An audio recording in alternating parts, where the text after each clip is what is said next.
Good evening. I'm Chris Nachkite. Welcome to APTN National News. Thank you for joining us. 62 Indigenous items belonging to First Nations, Inuit, and Métis communities came back to Canada on Saturday. The items have been in the possession of the Vatican for more than a century. The items landed in Montreal before being transferred to the Canadian Museum of History in Ottawa. The repatriation was initiated by the late Pope Francis. Leaders from several national Indigenous organizations received the items. As they were transferred from the plane, a ceremony was conducted, including one from Kahnawake elder Kevin Deere. Inuit Taplerit Kanatami President Nathan Obed says 14 of the 62 items were from the Inuit Nunangat. National Chief Cindy Woodhouse-Nepanak says some of these items are from various nations, including Innu and Anishinaabe First Nations. Métis National Council President Victoria Pruden also said the Vatican identified at least one item as Métis. Youth representatives traveled overseas to Rome to make sure the items returned home safely. The return of our belongings represents the return of our teachings, our stories, and our responsibilities. Our nations deserve clarity, accountability, and respect as our belongings make their way home. This moment is a continuation of a deep ancestral work, meeting the legal frameworks and the cultural rights that First Nations peoples have fought for generations. Now that they are back home with us, our nations will assert their rights to determine how best to take care of them. These are not simply artifacts.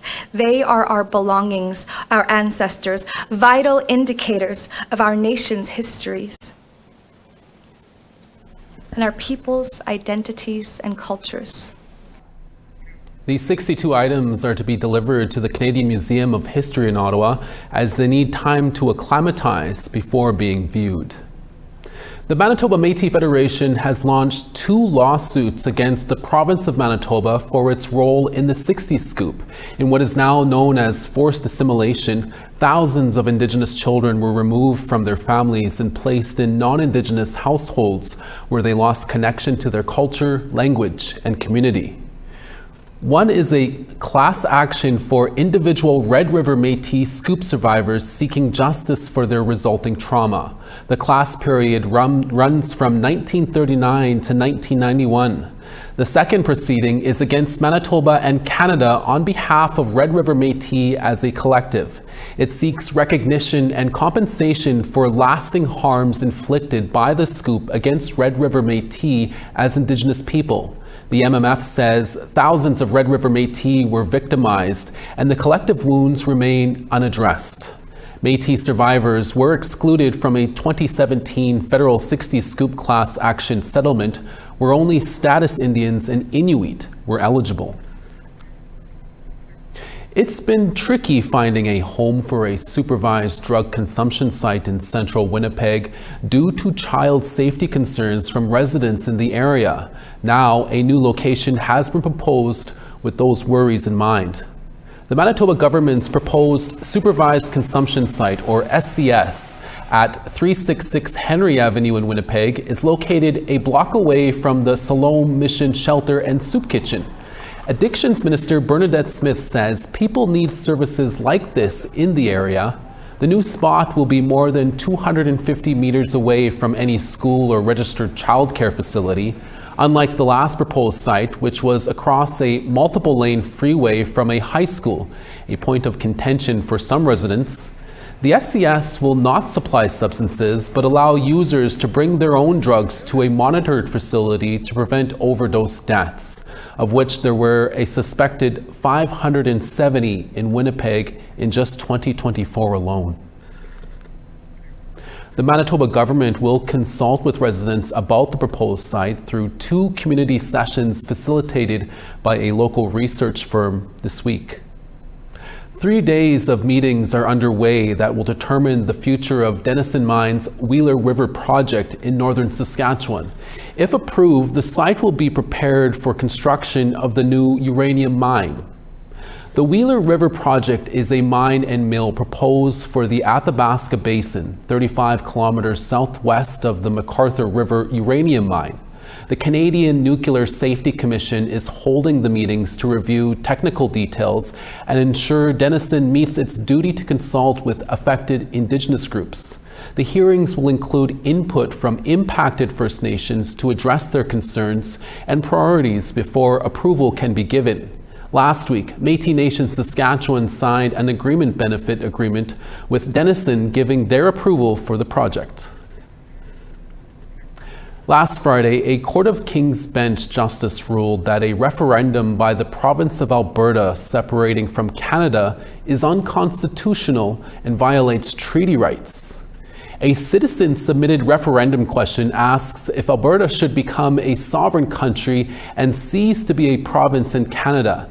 In May, Premier Danielle Smith stated if a citizen-submitted referendum question gathered enough signatures, it would be included in a 2026 referendum. No signatures have been gathered as of today. Several First Nation groups and nations are opposed to the idea of Alberta separating, including Chief Alan Adam. Citizens-initiated referendum is supposed to be permissive. It's not supposed to have a whole pile of gatekeepers standing in the way of questions that the public want to ask in good faith. And what we've been observing is that whether it's the chief electoral officer or the court, they seem to want to approve the ones they like and hold up the ones they don't like. And that's not democracy. It just goes to show that, Danielle Smith and the UCP government can't rule Alberta with a thumb and just expect to go wherever they want to go. The courts have made decisions that without treaty First Nations people don't even talk about separation without their consent. Future Indigenous leaders made sure to leave their mark on the final day of the Assembly of First Nations, which happened last week in downtown Ottawa. Nunganske Rose Jacobs has the story. And I don't see our youth here get invited to speak. They are our future. Where are they? When are we going to allow them to speak?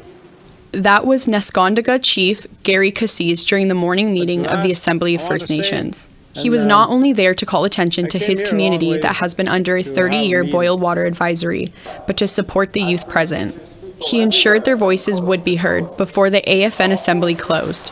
Too often we're undermined, too often we're spoken for. But you can see here right now we have a voice. You can hear me clearly, strongly, but also in a good way. Katakwapi was one of the youth who gathered from First Nations across Canada to attend the AFN. However, many felt they were not heard. We did have to create space for our voices to be heard at this assembly, but 9 times out of 10 we do have to create space for our voices to be heard across different provinces or, within our communities and politics in general. Youth like Kiera LeBeau took a stand to raise her concerns. If we want thriving nations 7 generations from now, then we must build those foundations for our youth today, not by speaking for them, but by speaking with them, not by placing them in the corner, but by welcoming them to the front. The youth were not only there over concerns occurring in their own communities, but to the threats of Bill 5. In Ontario, in our lands, we're being attacked with Bill 5. But we're seeing such a huge wall in front of us to be able to respond to that as people when they only engage with our leadership. But we want to stand with you. The youth said they are ready to join in on protecting the future of Indigenous peoples. Julie Albert told APTN News that they must be a part of these conversations. And I think that it's important for people in my community, people in communities all over Manitoba and Canada to be educated on what this legislation is going to do and how united we have to be, especially as young people. These decisions are going to carry forward and we need to be on the ground, educating ourselves, arming ourselves, and being prepared for what's to come. 26-year-old Chief Devin Felker of West Point First Nation is one of the youngest chiefs. They're up to amazing things. Like the amount of youth that I see out at these events is actually mind-blowing. I never knew that there were so many young people at these events. Like before I was ever on council in 2019, I didn't even know that there was a space for youth in these kind of places. The youth said with concerns in community and about Ontario's economic legislation Bill 5, support is now vital. I think you've seen the great outcome of what's possible when youth do take that step, but I would really appreciate our leaders stepping up to be able to create that capacity, as that capacity normally falls on the youth to have to create those spaces, and there would be a lot of positivity if we came together to allow those doors to be opened for youth. Nagonska Rose Jacobs, APTN National News, Ottawa. A Mi'kmaq community on the East Coast is looking at new ways to be more wildfire prepared for next year. Angel Moore is up next with that story. Stay with us.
Welcome back.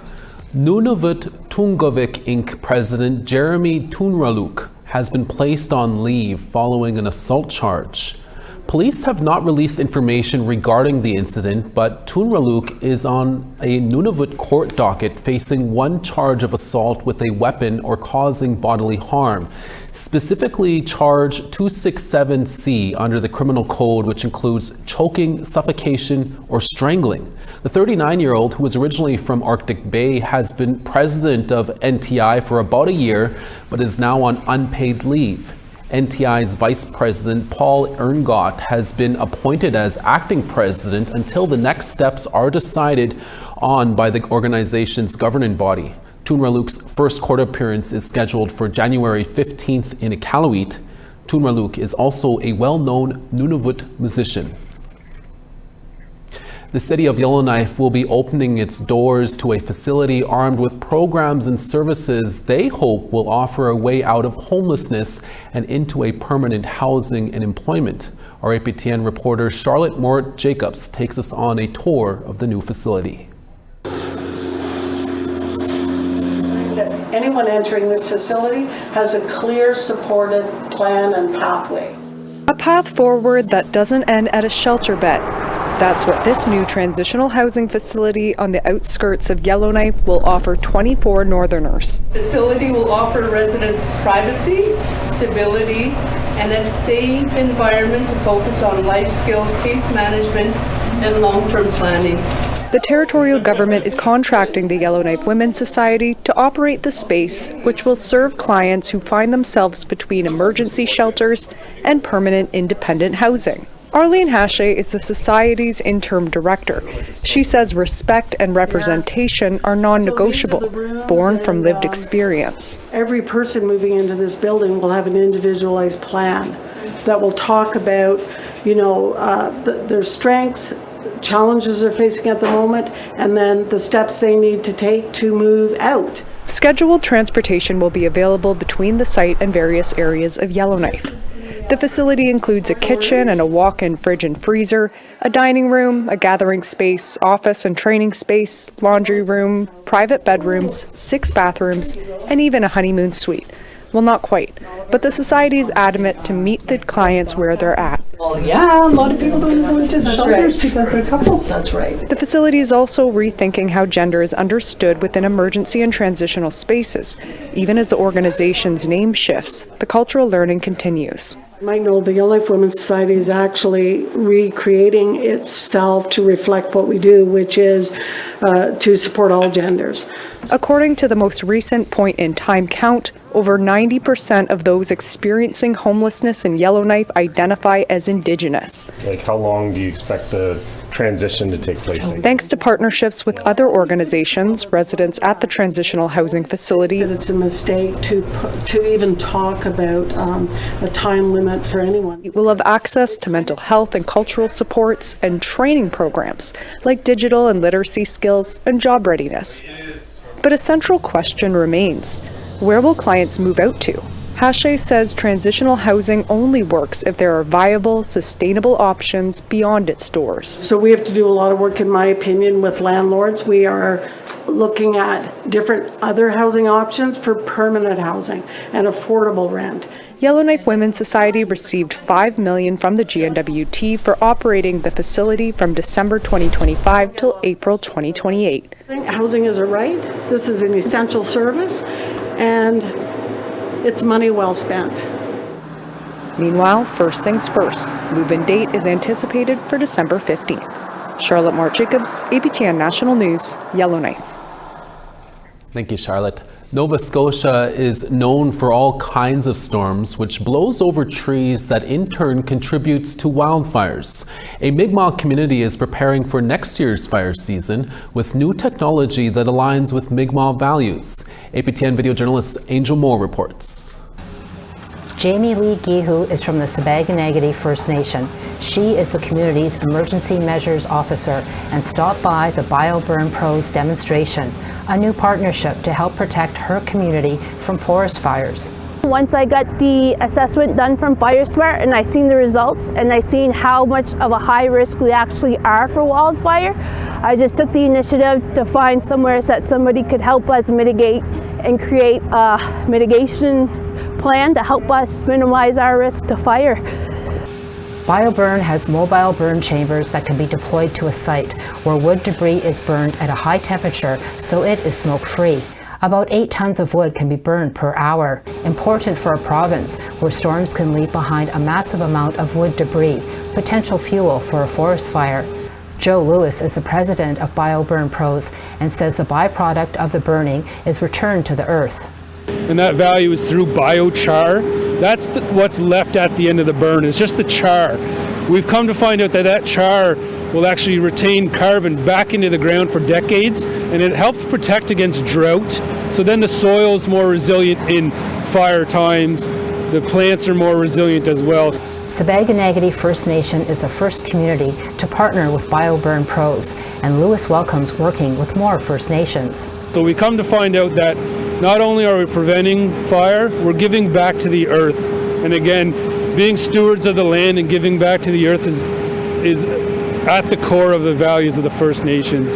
And they've seen a great marriage between what we do as an operation and what they believe in as a community. Gihu is impressed and says the technology aligns with Mi'kmaq beliefs, taking care of the land. They not only burn smokeless, but they create a substance called biochar, which can be returned back to the earth, and it's something that we can benefit from it.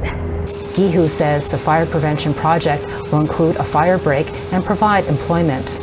I will be hiring people within my community to do the inside of the community, because these guys are going to be doing the perimeter of my community to create a fire break around the entire perimeter. So our community members will be doing the mitigation work on the inside of it. Angel Moore, APTN National News, Kjipuktuk, also called Halifax. There have been some changes made to the upcoming Arctic Winter Games. Stay with us for that update. We'll be right back.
Welcome back. Time now for our photo of the day.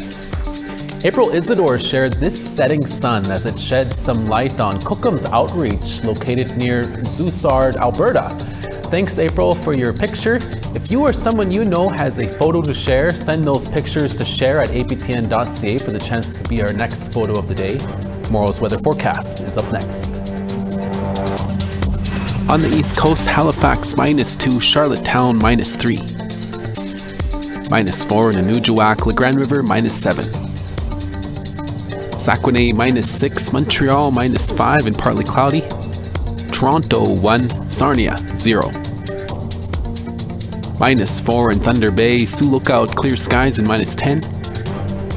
Thompson -19, God's Lake -15.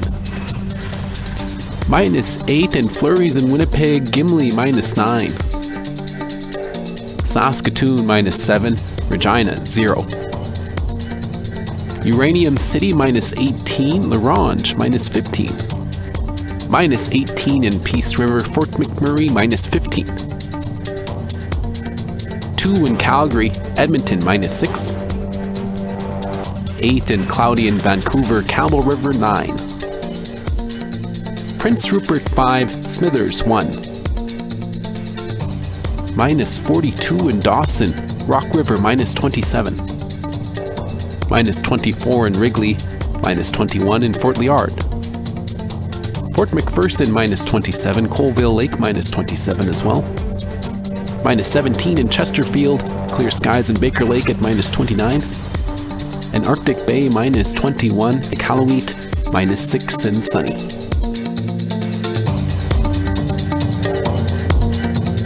Northern athletes will have to wait an extra year between Arctic Winter Games following next year's event in Whitehorse. The Arctic Winter Games International Committee says the Games will now be held every 3 years, a change from the previous 2-year schedule. The major multi-sport event brings together more than 2,000 young athletes from across the circumpolar north. Officials say the change will give host communities more time for planning and operational readiness. As a result, 2 future games scheduled for 2028 and 2030 will be pushed back. The 3-year cycle will be in effect until 2032. APTN Investigates is on hiatus for the next few months while the team is busy chasing down new leads and gathering stories for the new year.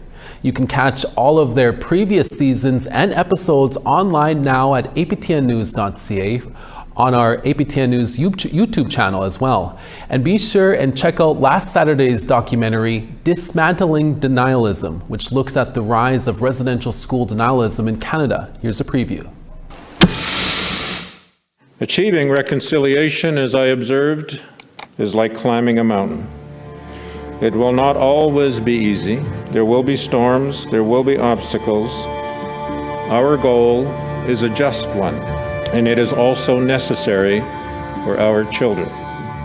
Canada's Indian residential school era has become a central part of our national identity.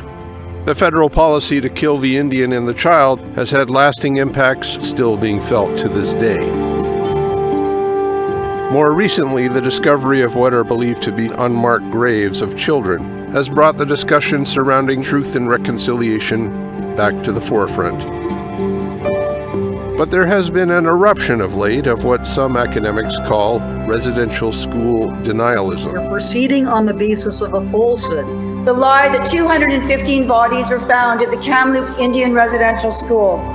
The remains of 215 children have not been confirmed.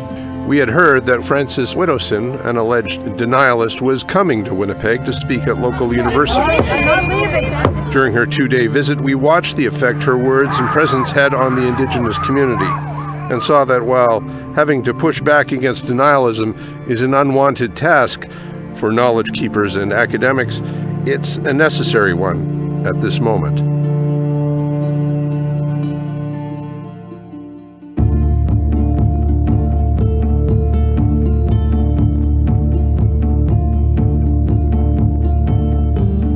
You can catch all seasons and episodes of APTN Investigates, including Dismantling Denialism, online now at aptnnews.ca and on our APTN News YouTube page.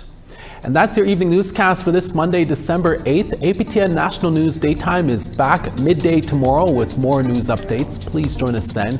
From our reporters from across the country and from us in downtown Winnipeg, Kananaskis Mitten, thank you for watching. We'll see you again next day.